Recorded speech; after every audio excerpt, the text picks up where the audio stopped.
Welcome to Question Time. On tonight's panel, Anne-Marie Trevelyan, the government's Minister for Business and Energy, previously International Aid Secretary until the post was abolished by Boris Johnson last year. Labour's Shadow Secretary for Health and Social Care, Jon Ashworth. Daisy Cooper, elected in 2019 and since last September, Education spokesperson and Deputy Leader of the Liberal Democrats. Joining us down the line, historian, regular contributor to Radio 4's Thought for the Day and Daily Telegraph columnist Tim Stanley, and Chief Executive of Oxfam GB and former Director General of the Royal Commonwealth Society, Danny Sriskandarajah.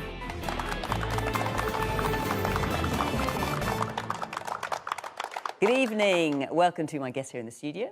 Tim, very good to see you joining us down the line. Thank you very much. And of course, welcome to you, my Zoom audience, my cutie 50 joining us. Very good to see you all, waving. Very nice indeed.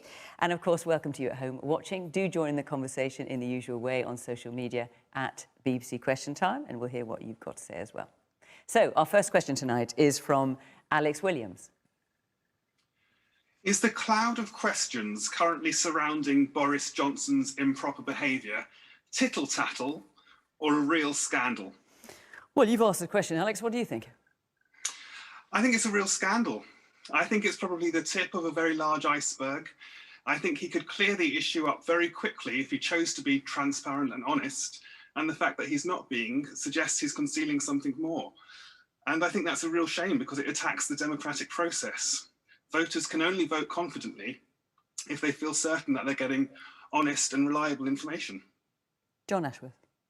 I totally agree with Alex. It is a scandal.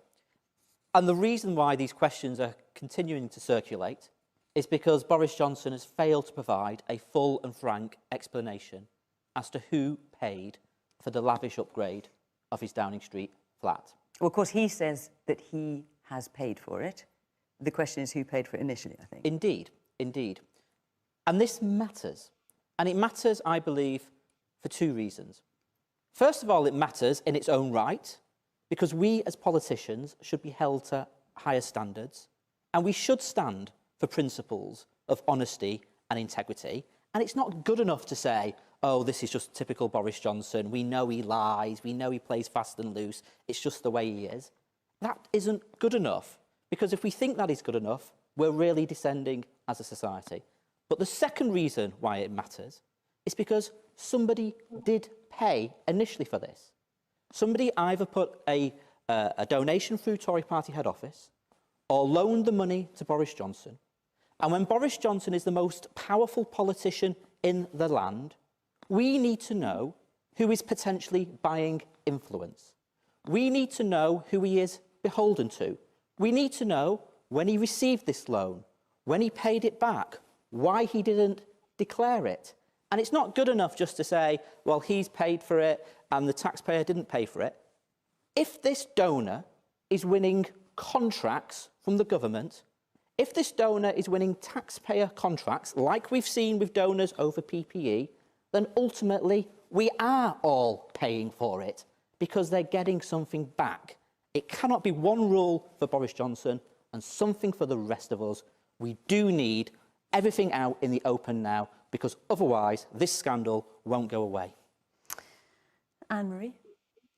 So I'm afraid I disagree with that. I think it is an opportunity to make mischief. The Prime Minister was very clear yesterday at Prime Minister's Questions that he has paid for those costs for the upgrade of his flat. But he didn't answer the question that was put to him as who paid for it initially. So what's the answer to that question? So he has said that he's paid the bill, and I think what's important... No, but the question was who paid for it initially. I can't offer you an answer because... But he didn't say either, but you don't know either? Well, I haven't had a personal discussion with him on this. I haven't seen him. But he's been very clear that he's paid for it. And I think what's important here, and actually somebody raised it today, they said there seem to be so many different ways that ministers are held to account. And there are in a number of ways, and quite rightly so. Those systems exist to make sure that, as John says, that we live to the standard that our voters expect. And the Electoral Commission has decided to look at the Conservative Party's finances, and that's absolutely fine, and that's how it should be. And the Prime Minister has been very clear that he will indeed, if there's a requirement for him to provide any documentation that's required. But he's also been very clear that he has... Why has he not answered the question of who initially paid for it? Because Well, he must know. I think he's answered the question that he's paid for it. No, but he hasn't answered the question who initially paid for it. Why is he not answering that question? Well, I can't tell you because I'm not the Prime Minister, but I'm very comfortable with the fact that he said it has been paid for out of his pocket, and that's fine. And should there be alternatives that the Electoral Commission need to investigate, he said he's very happy to provide any documentation that's required. And indeed, he has also been very clear that officials have made sure all the way through that everything was fine, and I'm very comfortable with the Prime Minister's answer. There's lots of hands up, so let's hear from some of our audience. Hannah. We're saying that he said he's paid for it, but again, like you've said, he hasn't said who initially paid for it. Did he always intend to pay for it? And I think that's the thing. Was this, he saw as a way of cash for access, as we've seen with Cameron and lobbying. We've had that very recently. There's there hasn't been a clear answer. You can say that there has because he said he has covered the cost, but when he covered that cost, and did he actually anticipate covering that cost when the money was originally spent? I don't think that's been answered at all. Sherry?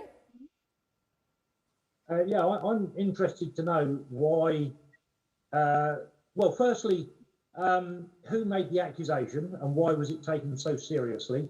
And secondly, even if he didn't pay for it straight away, we all buy stuff on buy now, pay later. Why shouldn't he? Will? Yeah, I think for me, this is just kind of the tip of the iceberg at the moment. You know, since Boris has been in power, it just seems to have been scandal after scandal. And legality aside, whether it's legal or not, it's just the moral issue. I think he just completely treats the public with disdain. And I think he's got to stop.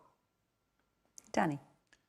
Look, I think it's not for me to say whether, to pass judgment on this matter, but I do know from our experience at Oxfam about how important transparency is.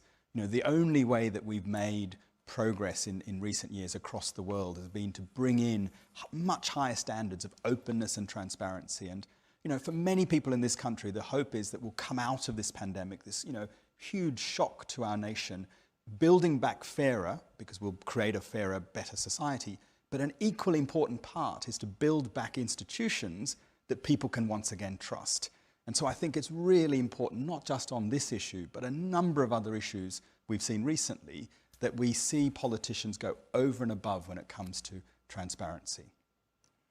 Tim, you've been listening and shaking your head a bit, I noticed. On the one hand, it's Number 10's fault, because it won't answer that question of who initially paid for it. And when it doesn't do that, that opens the possibility for speculation. But and why do you think they're not answering that question? Wild. Why do you think they're not answering that question at Number 10? Sorry? Why do you think they're not answering that question at Number 10? Well, presumably because the answer is embarrassing. That's the only reason why you wouldn't give an answer. But I don't understand why they don't give it anyway, because I don't assume there is a scandal here. I mean, a lot of the people who have spoken already have assumed, they have speculated that there is something beneath the iceberg. I'm not quite so sure there is. I think it's worth bearing in mind that lots of politicians have charged the taxpayer to redecorate residences. In this instance, that wasn't what was happening. The Prime Minister has paid for it himself. It's also worth bearing in mind that the original blind trust idea, which he's reported to have come up with, is how parts of the US presidency is financed at the White House. So it's not internationally unusual at all. But the thing with Boris Johnson is that people voted for him knowing that he doesn't do things the normal way, that he's an unusual character. But they wanted that. They wanted someone who cut through what they regarded as a stagnant, frozen political system to get things done. And what Boris Johnson's going to be saying in the run-up to the all-important Hartlepool by-election is, I got us out of the EU and I rolled out a world-leading vaccine program. So judge me not on these character assassinations, but judge me on the basis of what I got done. And just think back to when we were run by someone who did dot all of the I's and cross all the T's and took civil service advice all the time and did everything exactly to the letter, Theresa May. Her government was a disaster. So lots of voters, I think, are going to judge that whatever has happened here, and it's still purely speculative, they voted for Boris Johnson to get certain things done, and he's been getting them done, and they don't really care how he pays for his wallpaper. OK, Martin, I can see you applauding there. You're obviously agreeing with that. Let's hear what you've got to say. Hi. Do we really care? I think the general public, they are well aware of Boris and his failures. I think Jonathan's got to be careful because, let's be honest, all politicians are kind of tarred with a similar brush. And it kind of reeks of the expenses scandal. Dave. 3 words come to mind: honesty, integrity and transparency. Danny's already mentioned transparency. It's very difficult, and I agree with Martin as well, because at the end of the day, you know, everybody needs to be accountable. Everybody needs to be transparent. We expect a certain amount of moral standing with politicians in one sense, but in another, we don't. It's a strange situation because we know that there are backhanders going on. We know that there's all sorts of different aspects to politics, which, as a person, you know, a UK citizen, I'm fully aware. I'm not aware of all the backhanders that go on. I'm not aware of all the inside conversations. So, However, Dave, what you're saying is you just expect politicians to behave badly? Expectation is different. I think I don't expect politicians to behave badly, but I think the majority of the population, unfortunately, would probably assume that in some way or another, politicians are there not only to represent themselves, but all and the population, but also go that go a little bit too far, you know. So no, yeah, it's a difficult one. So, Daisy, it's a bit depressing now, isn't it, listening to what Dave's saying? I mean, because also Labour and the Liberals are trying to make headway with this against the government, but not everybody, but a number of people there saying, well, come on, does it really matter? And you've got Dave saying, well, frankly, we don't expect that much from our politicians anyway. It is depressing because some of us came into politics because we wanted to make a difference. And actually, I think the biggest shame of this story is that the Prime Minister and his team have spent every single day this week trying to paper over this story and cover up the source of funding for a flat refurb, whilst at the same time pushing through the fire safety bill in Parliament, which is leaving thousands, hundreds of thousands of innocent leaseholders without any financial with this subject a minute whatsoever. Just sticking with this subject a minute, in terms of the headway that you're making, I mean, part of the reason Boris Johnson is talking about every day this week is because you won't let it go. I'm not saying whether you're right or wrong to do that, but nonetheless, you don't seem to be making that much headway. I mean, for the people out there, so Dave, Martin, I saw Colette was shaking her head as well, thinking that this subject doesn't really matter that much. How can you convince people like that actually this does matter? Well, the accusations have only just come out. This anomaly has only just appeared. And so there's clearly time for this story to run. It should matter because the Electoral Commission, which is a financial regulator of elections and of political parties, sees that the evidence, they say that the evidence, they think there are reasonable grounds to actually investigate this. And that is a very serious matter. And I think the public are maybe reserving judgment to see what comes out. But I think people should worry because Downing Street could have come clean at the start of this week, and they've refused to do so. We now know that the Prime Minister has appointed a so-called independent investigator, but the Prime Minister himself can veto the publication of that investigator's report. So he's hardly independent at all. And the point I was trying to make was that this is a real scandal. The real scandal of this story is that hundreds of thousands of leaseholders this week will be left without any financial protection for remediating fire safety defects and cladding on their flats, whilst the Prime Minister and his team are concerned about papering over a story about how he's refurbished his flat. I mean, Daisy's absolutely right. Look, the country is in crisis. In my Leicester constituency, I've got businesses who are struggling, people who are losing their jobs. We've got thousands across the country sleeping on our streets. We've got child poverty increasing and children going hungry. And they don't have access to the Prime Minister in the way in which presumably wealthy donors have had access and have tried to buy influence because they're funding his decoration, his wallpaper, his bedding, his linen, his sofas, and goodness knows whatever else. And Tim says, with respect to him, you say, well, you know, the British public voted for that, as if, you know, that's great. Well, maybe they did. Maybe they did. And maybe it won't play out in the opinion polls. But I actually think it's important to fight for the values of integrity, honesty and transparency in politics. And that is why the Prime Minister should come clean and explain every bit of this, all the ins and outs, and he hasn't done that so far. Tim. Both of you have just described this as a distraction from the country's very real problems. I agree. In which case, why are you banging on about it? You're levelling allegations. Integrity is important. I'm sorry, you are levelling allegations which we haven't even got to yet because we still don't know the answer to the question of who originally paid for it. Now, if there is a suggestion, that there is an uncomfortable relationship between private capital and the government that has gotten worse in the past year, I don't disagree with you. And it's a function of the lockdown, it's a function of our pandemic response and the amount of money that we have spent, of which there has been no control because Britain has taken the attitude of we will spend whatever it takes in order to procure medical equipment and vaccines. To give you one example, in the course of pursuing test and trace, the government has signed over 600 contracts, including no fewer than 2,300 consultants, one of which charged £6,624 per day.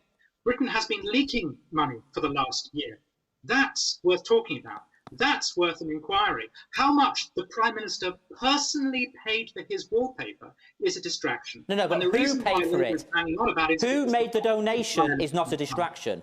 Who made the donation is not a distraction. There's a reason why politicians have to declare donations, have to declare loans, because people need to see that we're acting in the public interest, not in the particular interest of the donors and those who are funding our lifestyles. So it is not a distraction. It's about integrity and honesty in politics. And I still think that's worth fighting for.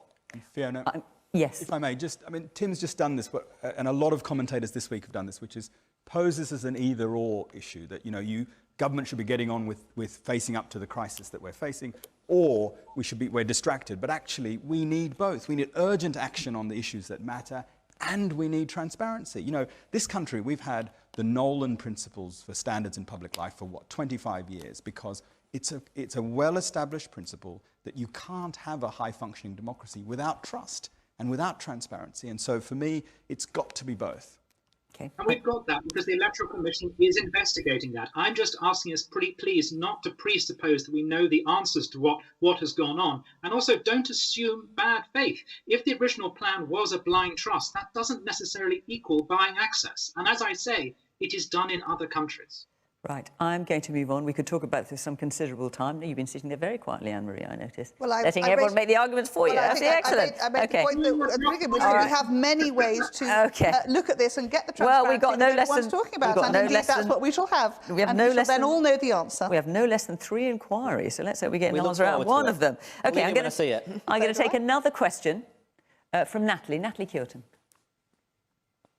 Given that the Fire Safety Bill has now passed through Parliament without any protection for leaseholders, what can be done right now to prevent the financial ruin of people who are facing unaffordable bills? Now, Natalie, I know, because you've been on the programme before as part of our QT50 audience, that you are in a particular predicament with it. So just explain to us what your situation is. So unfortunately, I am trapped in a building at the moment that's got unsafe cladding. It's non-ACM cladding, but I'm not able to sell. I'm not able to move on from my home until that's remediated. And I potentially face the bill for tens of thousands of pounds to put right this issue unless, I'm actually protected legally. And has anything the government has done so far in terms of the bill that was passed today, or which is for £5 billion, but also for buildings above 18 metres, the developer has to pay. For buildings lower than that, the leaseholders have to pay, but will have access to loans. What situation are you in? Is any of that helping you? So my building's above 18 metres, so the government have made available the non-ACM fund, but it's very, very limited in scope. It covers very specific types of cladding.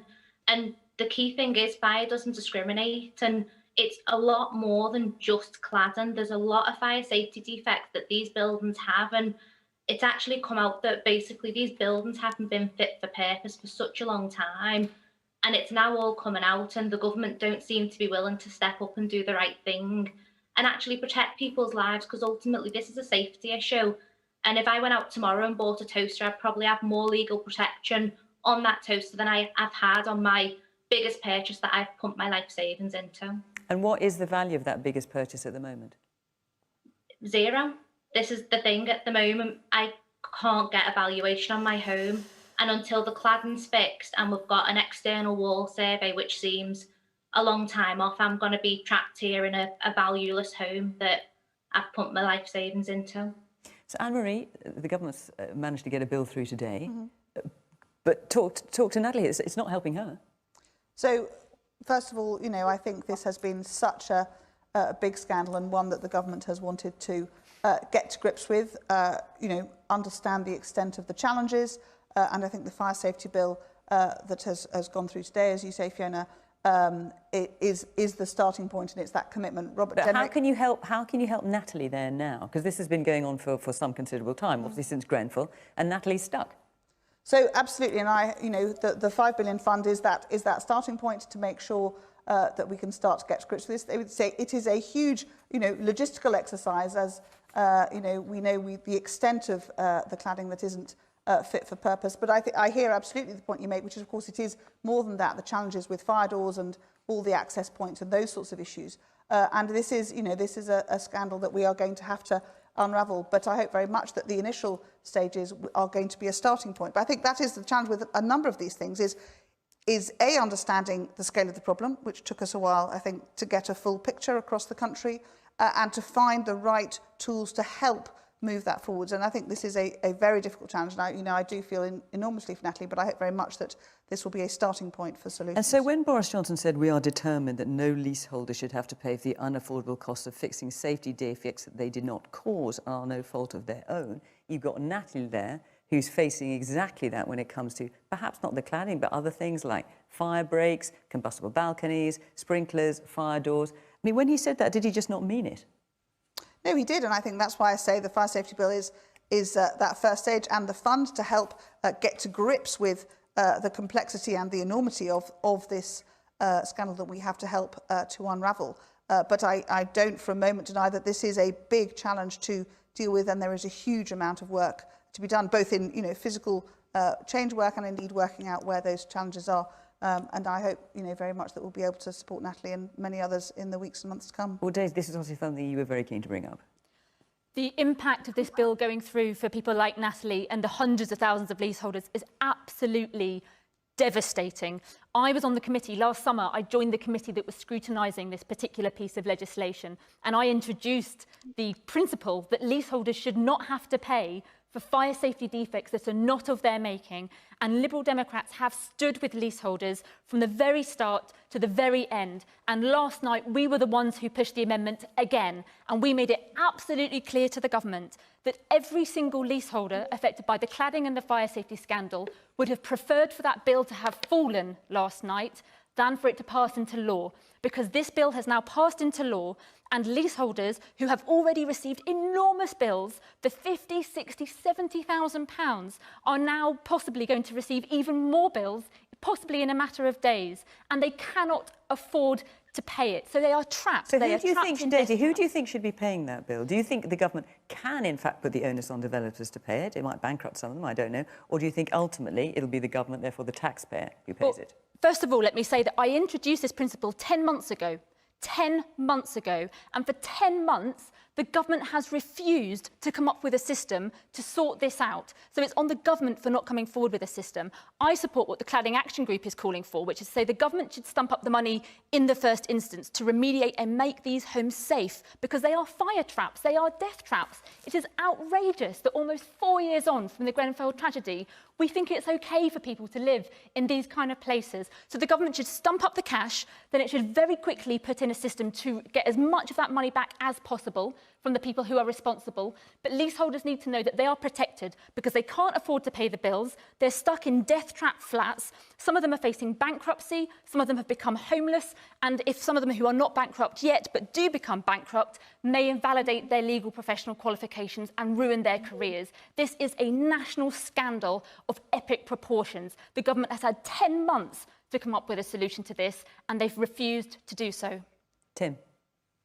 I agree. This really is a scandal. Grenfell was in 2017. It was a man-made disaster. And as well as the people directly involved in it, it has also had terrible human repercussions for thousands of others. People who found themselves not just living in apparently unsafe accommodation, but also, as a result, financially stuck, unable to move out, unable to do anything, facing extraordinary costs. And what the government has thus far offered has been in a mixture of grants and loans, and some of them proceeding very slowly, simply isn't enough to meet that. The government has, I'm afraid I agree, in the first instance got to cop up the cash. It's, as the Lib Dems say quite rightly, it then needs to claw it back from the private contractors, who in most cases are the people actually responsible for this particular scandal. We also need to know precisely what accommodation is safe, what isn't safe. We need to see that which is not safe improved immediately, because distress, just to finish by repeating, it's not just a financial problem, it's also that technically people are living in unsafe accommodation. And that simply should not be allowed to happen. Colette? So there's a couple of things here. I mean, who's liable for this? I mean, poor Natalie, if she had a fire now, is she insured? Why did it took 4 years, and what's it going to take to actually get somebody to do something about this and make sure these buildings are safe for people to live in? 4 years, and we don't even know which ones are safe yet. And why should the leaseholders be left with this bill? It should predominantly be the contractors, or actually the planning departments and safety departments that actually pass these off. Somebody somewhere has to take responsibility for this, and it should not be the leaseholder. Joe? And where are the insurers in this? Joe? Hi, yeah, I'd like to go back to Anne-Marie. Anne-Marie, you've alluded that this is the first step in a measure of steps that the government are going to take. I'd like to know what those next steps might be and how that could maybe offer some reassurance to the people that are currently living in fear and are in financial hardship. I think Grenfell's nearly 4 years ago. I think the government's had 4 years to consider the position, to gather the data, to consult with industry experts, to perhaps come forward with some suggestions and a roadmap.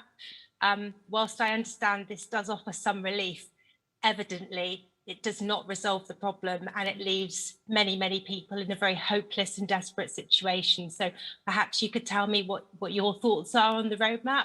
So when is it going to be resolved for someone like Natalie then, Anne-Marie? When is Natalie going to be in a position where she's not going to have to be stumping up for these things that are through no fault of her own? She's living in unsafe accommodation. So I think that's the challenge that government has, and I think But what's the answer? So as I'm not Rob Jenrick, I can't give you the detail of that continuing plan, but I think the reality is... If you know this is just the start, you must have some idea what's coming next. Well, no, I think that what I see and the way any great challenge is tackled is that there's been this huge amount of analysis to work out how big the problem is, and it is indeed much larger than perhaps was initially understood. And the challenge is with the bill to actually set this in place and the funds to help move that forwards. But there is an ongoing challenge. So there's obviously the work that's been done now to make sure that cladding is now safe, that we aren't going to be ever using the sort of unsafe cladding that was there. And there's still a long way to go on that, as I'm sure you know. But I think that's right. I think this is the really big challenge. It is a huge challenge, and dealing with each part. But the frustration is in the nicest possible way. You don't know. I'm not saying that to be mean. No. As I said to you, I can't answer your question, Joe. I can't answer the detail, but I think without doubt this is going to continue, and we are going to have to keep working on it to make sure that we get to a point that everyone is able to be remediated as required. The Sunday Times. I just need to get around this panel. Sorry, I know you feel passionately about it, John. I mean, listening to Natalie, the fact that you've been so let down over this is just unforgivable. But thank you for speaking so openly and actually bravely, because I know there'll be many leaseholders like them in my own constituency who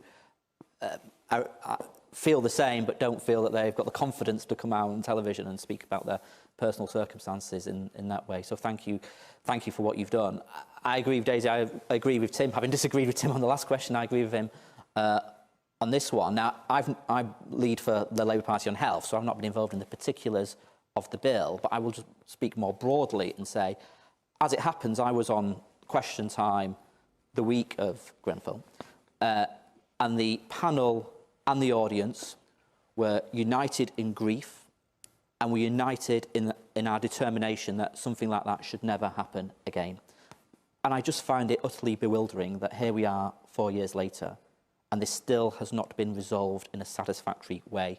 And the bill that has gone through Parliament has clearly been a hugely missed opportunity, and it's simply not fair for leaseholders through no fault of their own to be facing not only this great expense, but the ongoing fear of what might happen to them and their children and their families should something horrific go wrong. So this clearly needs fixing as soon as possible. Danny?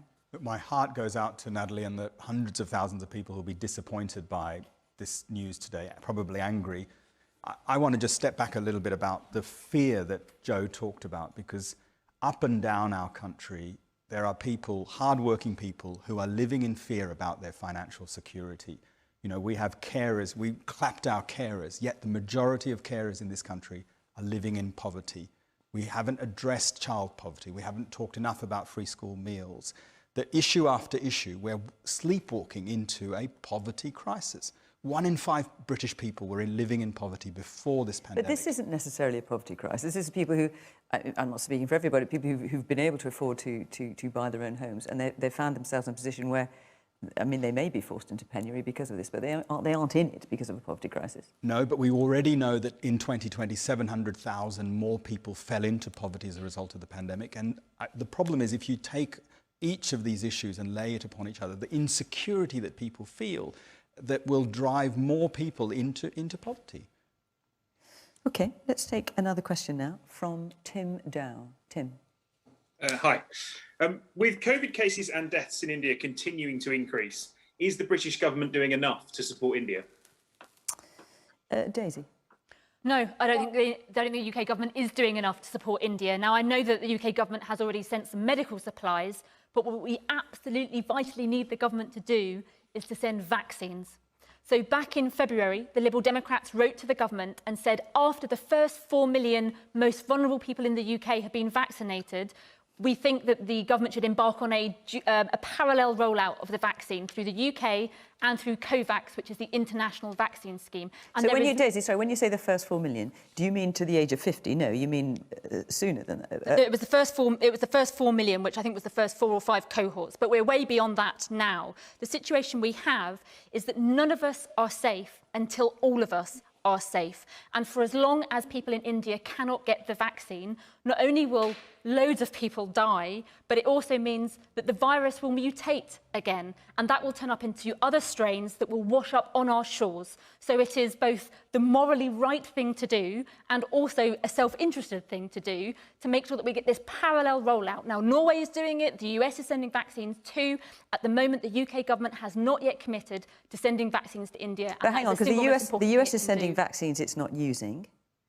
Well, we need lots of countries to be sending vaccines to India. And what we think, the Liberal Democrats think, is that the government should be enrolling on this parallel rollout of the vaccine, because we know that with all the vaccines that have been ordered, we actually have a surplus in the UK. And so we could actually embark on this parallel rollout where we're vaccinating our own population whilst also sending some vaccines through the COVAX international scheme as well. As I say, it's morally the right thing to do, and it's self-interested, because for as long as we don't vaccinate people, they will die and the virus will mutate and it will wash up on our shores.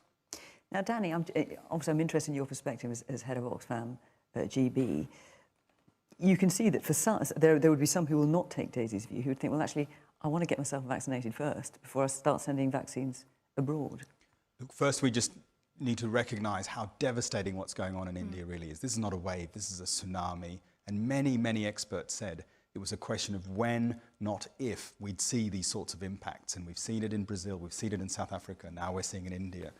And I think there is a debate about what more we could do about excess stock. But we believe that the real answer lies in not fighting about the pieces of the vaccine pie, but making the pie bigger.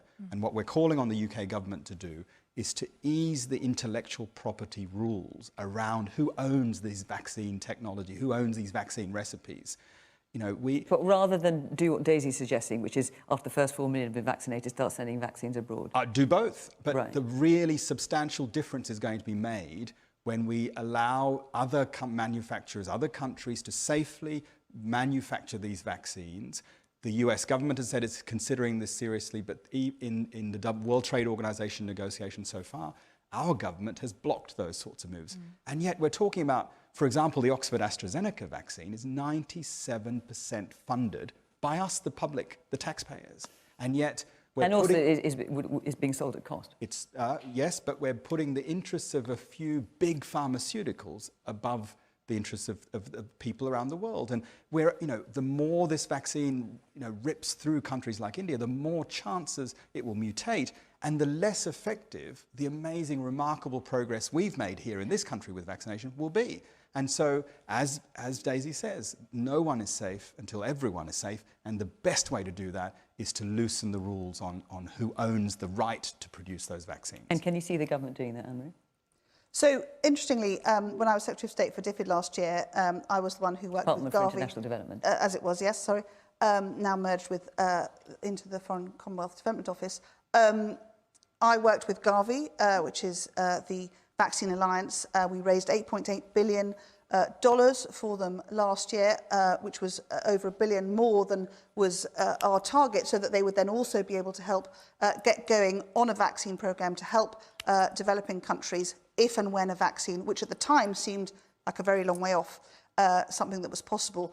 We then worked with the WHO to set up COVAX so that we could find a way to harness exactly, as everyone is saying, the ability for Gavi to be able to deliver into those countries vaccines as and if, because it still felt like it at the time, there was a vaccine coming. And so in terms of what Danny's saying, he's sitting right next to you there, in terms of loosening property rights, what would you say to him about that? So that's working across the world. So interestingly, with Oxford AstraZeneca, they made a commitment up front that 300 million doses would feed COVAX, and we have now invested 548 million into COVAX, and it's been match funded by other donors. So it's now got £1 billion to work with, and to be part of its purpose is to be able to buy vaccines at cost and ensure that there can be that shared production, both for developed countries who are buying it, but also that COVAX can be buying for developing countries. But the UK is opposing waiving intellectual property rights. Danny's suggesting that maybe you could change your mind about that. Is there any chance of you doing that? So these discussions are ongoing, as Danny says, with the WTO, and I'm not party to the detail. But the important thing is developing and getting those vaccines made. So really interestingly, last year... well, I'm only putting it because that's the question he's asked you, so I'm just trying to get an answer to it. I appreciate all the other things are being done, but at the well, OK, so that's not something you know about. I cannot answer because I'm not in the WTO conversation. OK, but you're here representing the government tonight. But really what's your view? Really importantly, one of the challenges, and we knew this would be a challenge, is the ability to produce the vaccine in the quantities that are needed, because, you know, India's population over 1 billion and so on. There is a need for the quantum. Interestingly, Bill Gates made a really...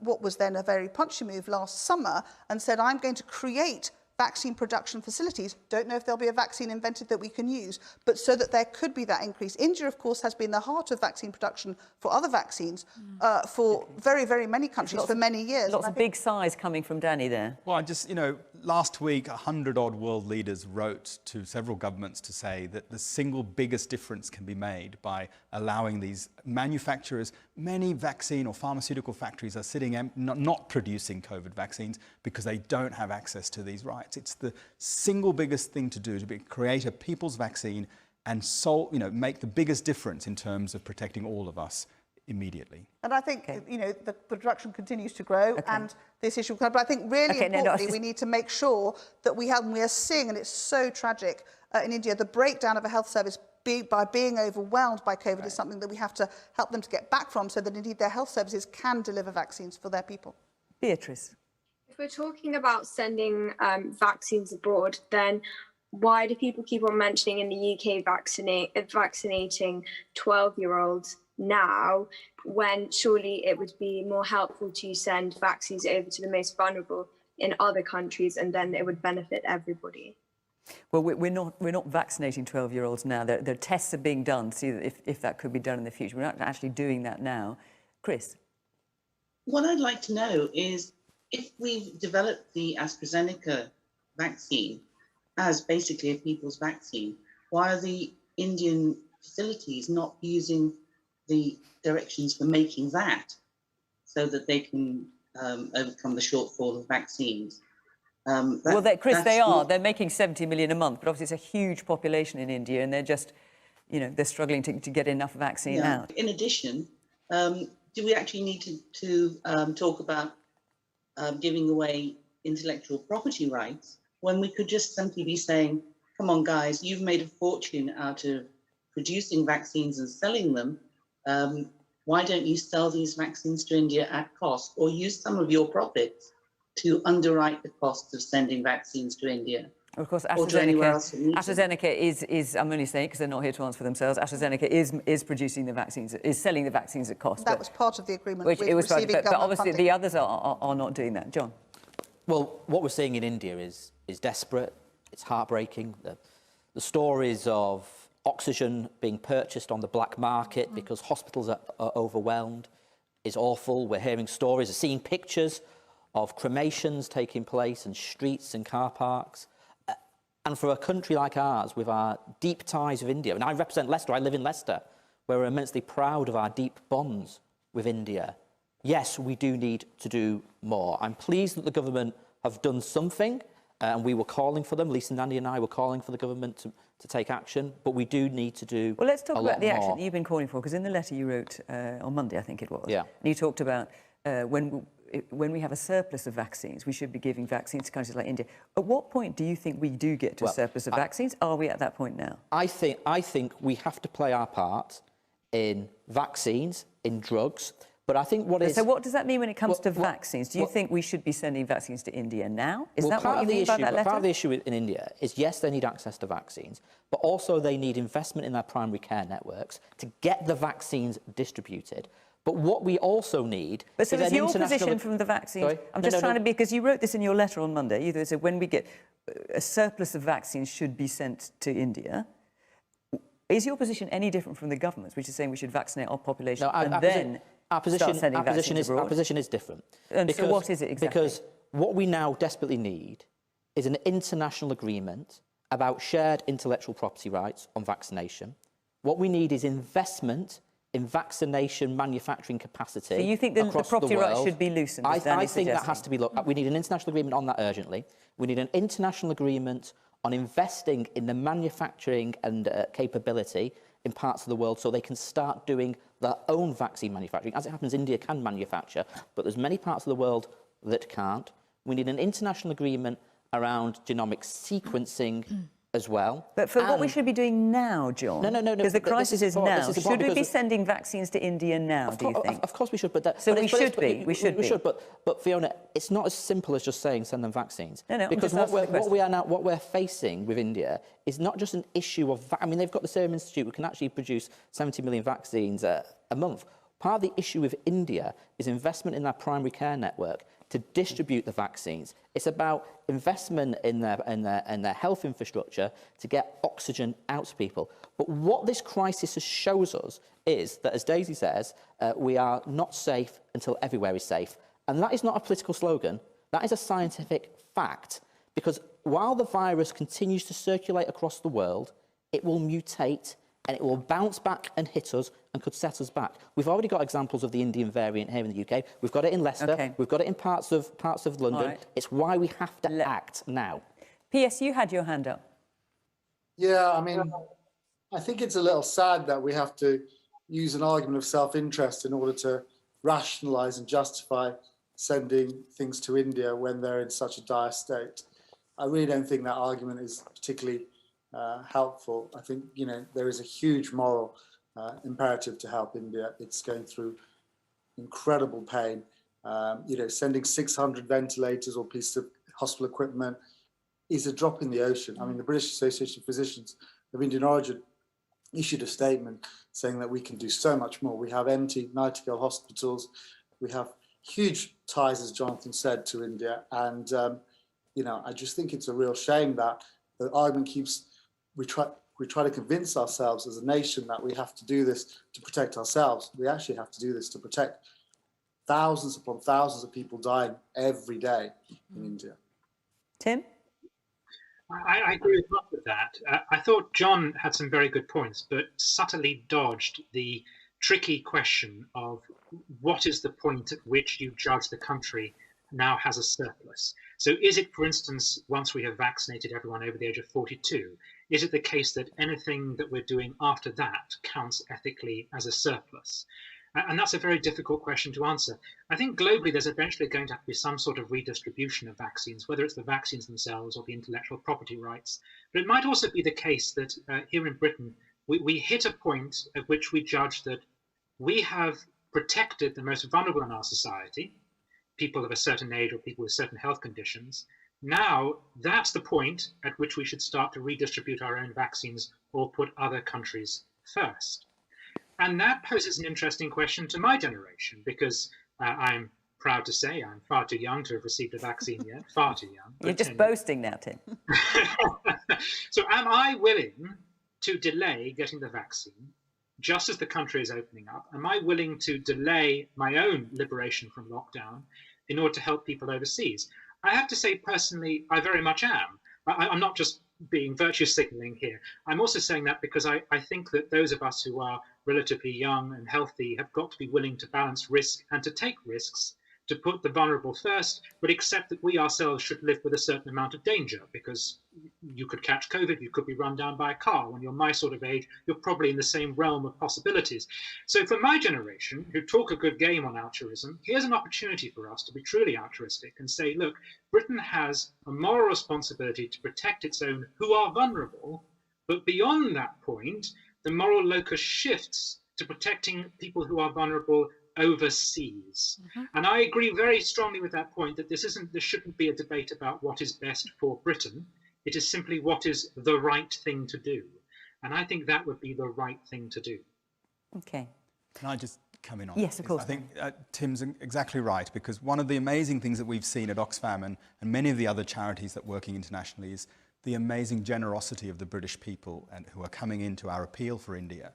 But at the same time, you know, the original question was, what more could the government be doing? Our government is cutting aid.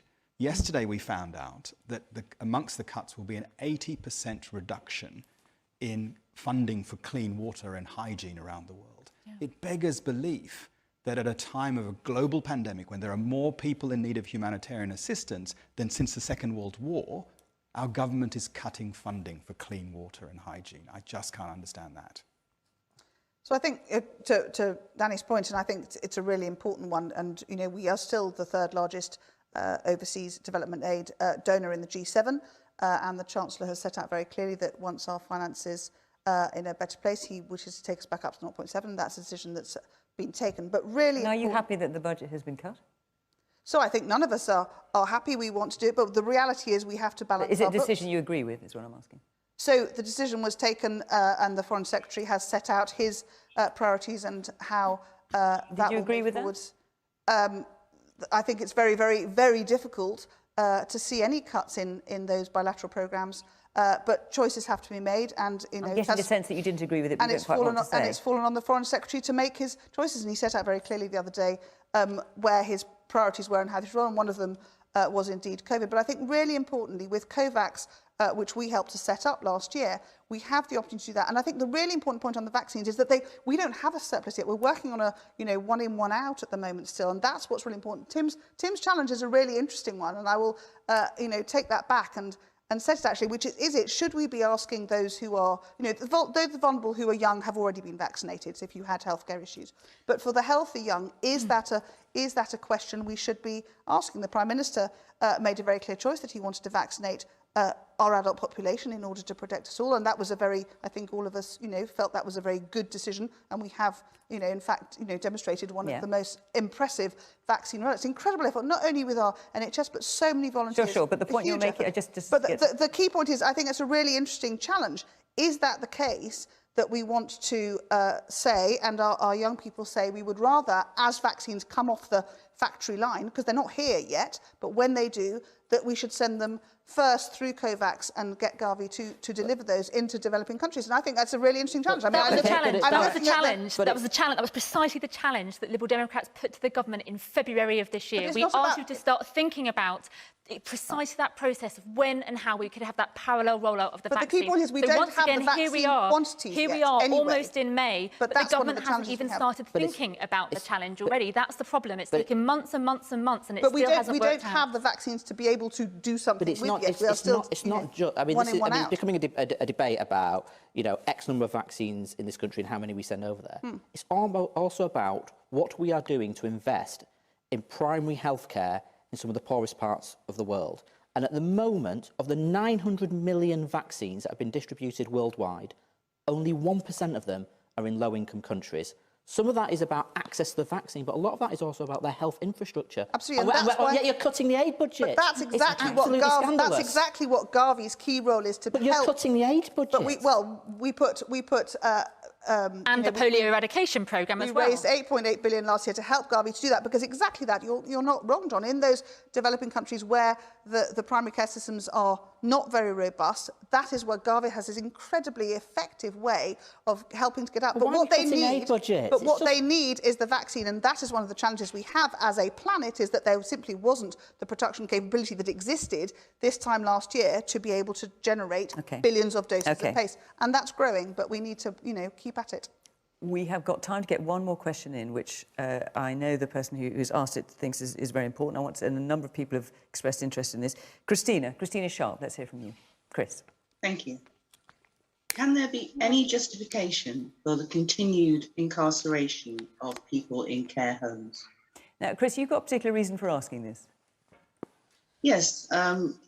My late father's partner, who is a lady in her late 80s, is now in a care home. She has Alzheimer's. Her daughter is allowed to visit her once a week for half an hour indoors and no more. She's not allowed to go outside with her. She's not allowed to see her at any other times. And the care home says, oh, well, it's just too difficult to do. But I can't see why it should be so difficult to allow a daughter to come in. This is, with testing, with full PPE, at no risk to the residents who have all been vaccinated. If this person was in prison, she'd probably have more rights to have visitors than she does now. Okay. Danny. Look, I feel for you. My uncle is in ICU at the moment, and the only time we can see him is when he connects, or the nurse takes a FaceTime Zoom call that we have with him. And this is awful, but I think I generally trust our carers, our health system, to try to judge that, the clinical needs and the risks with the patient care and the family interests. I know it's difficult, but I think we have to trust that they're making the decisions in the best interests of people in their care. Tim? I think we have to listen to people who are in care and ask them precisely what it is they want. Care is a balance. There is a balance to be struck between protecting people against the danger of the virus, but also between avoiding making people's lives so miserable, trapping them indoors all day, denying them contact with people, that their life almost becomes not worth living. And it's a terrible thing to say, but that's how some people have expressed it. My question is, what are the rewards of being vaccinated right now? Once you have been vaccinated and you're in contact with other people who've been vaccinated, there surely should be the maximum liberty between those people. And if the people in care homes have been vaccinated, if the people visiting them have been vaccinated, and if we know that vaccination reduces transmission as well as your chances of dying from the thing, I don't see why there can't be much greater contact between people. We've got to get this right, because at the very beginning of this crisis, it was people in care homes who have failed the most because the virus was allowed into the care homes. It now feels in some cases as if the people in the care homes have been forgotten and are being left to languish there. Daisy.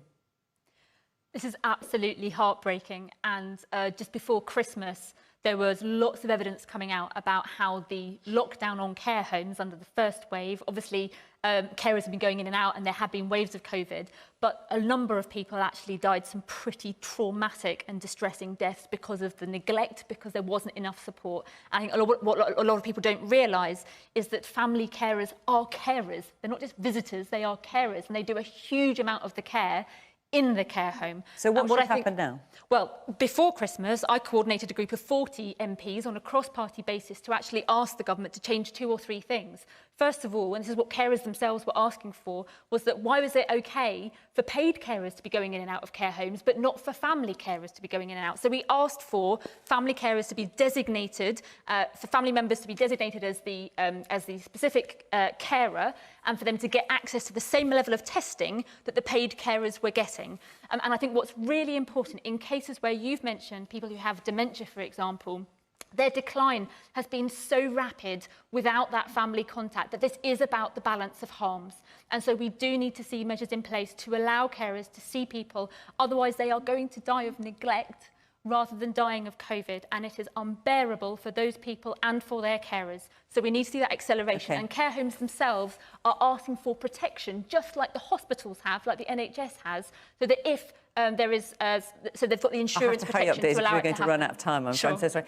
Anne-Marie, looking into this, do you feel that the government's got the balance right? I mean, for example, if someone comes back, if a British citizen comes back from India, say, they have to self-isolate for 10 days. But if someone from a care home who's been vaccinated twice goes out for a walk, they have to then isolate for 14 days in their care home. Do you think the government's getting the balance right? So I think it's been an incredibly difficult year, and I feel for all those who've had family and many constituents of mine for whom this has been a really difficult challenge. We had to once. But do you think you're getting the balance right now? So I think it's moving in the right direction, and we've heard this week from John Van Tam that there's a lot of clinical evidence coming through now that there is the level of for people who've had and I think as we move forwards on is now we're nearly at May the 17th. That next step, we start to be able to see the greater unlocking of our ability to get out and about and meet people. And but do you think it's right now where you hear what Chris has got to say, and obviously many people have talked about the plight of I think we have to. I think we have to trust the health professionals. Different care homes are slightly more or less willing to change the rules. The rules are not the same in every care home. They run to their own frameworks. But I think we are. Well, the guidance is the same for every care home, of course, from the government. John. Well, I mean, the way in which this pandemic has impacted upon those in receipt of adult social care is possibly one of the cruelest and most brutal, savage consequences of the crisis. And for somebody to be in social care, of course they need to be protected and not exposed to virus. And of course, staff have to have proper PPE, and of course, loved ones have to be tested and so on. But to not allow a resident to see their loved ones more than once a week, or whatever the particular procedure is in that care home, I just think is absolutely scandalous. And it doesn't have to be like that now, when we've got PPE in place, infection control procedures in place, when there is vaccination being rolled out, when there is testing. We're not talking about allowing people who are with the virus to go in there untested and unvaccinated. There are very strict guidelines in place now. So surely we can get a better system in place, because it is so cruel what is happening. Would you come out of lockstep with the government then, in terms of, because May the 17th is obviously the next easing restrictions, would you make it easier for residents of care homes now? But what we're saying at the moment is that the particular care home we talked about is allowing just this one visit. I mean, it doesn't have to be like that. This isn't a kind of clinical decision. This is a decision about the guidelines, and these guidelines clearly need to be looked at and reviewed. Chris, very briefly, a last word from you. I think my friend would rather be in prison. She actually believes that she has been put in prison. And I think it is terrible to think that in her late years, when she's probably not going to live for much longer, she doesn't have the comfort of her family around her, of just half an hour once a week with one person who has been tested and is putting her at no risk whatsoever. Oh, Chris, well, listen, thank you for telling us about her story this evening. We really appreciate it. Our hour is up, I have to say. That is it from us here this evening. Next week, we will be joined by the former Speaker of the House of Commons, John Bercow. Remember him? And comedian and self-styled guilty feminist, Deborah Frances-White. So you don't want to miss that. Do join us. For tonight, though, thank you very much to the panel for joining us. Tim, very good to see you down the line. Hopefully we'll see you in the studio before too long. And, of course, to our audience, our QT50, thank you so much for joining us. And to you at home, of course, thank you very much for watching. Good night.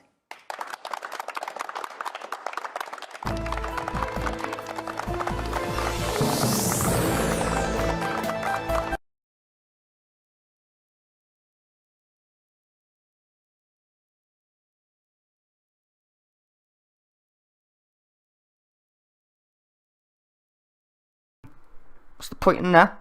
Oh, Chris. Oh yeah, I forgot it's the BBC. Let's pick 50 gobshites. Fucking hell. Don't know what stream this fucking show. It's fucking crap. Fucking on. I'd have more fun having a fucking foot massage than watching this show. Anyway, I do it for the love of you people. I really do. Because I know you like to take the piss of these politician shows. Ha ha ha ha. Anyway, Yeah, no, politics started today. Couldn't be asked because I was asleep, as you know, because I go to sleep pretty late. And I was not in the fucking mood. But, because then I woke up, I was like, might as well do a bit of question time. Anyway, enjoy the rest of your fucking weekend. See you on Sunday. I'm guessing.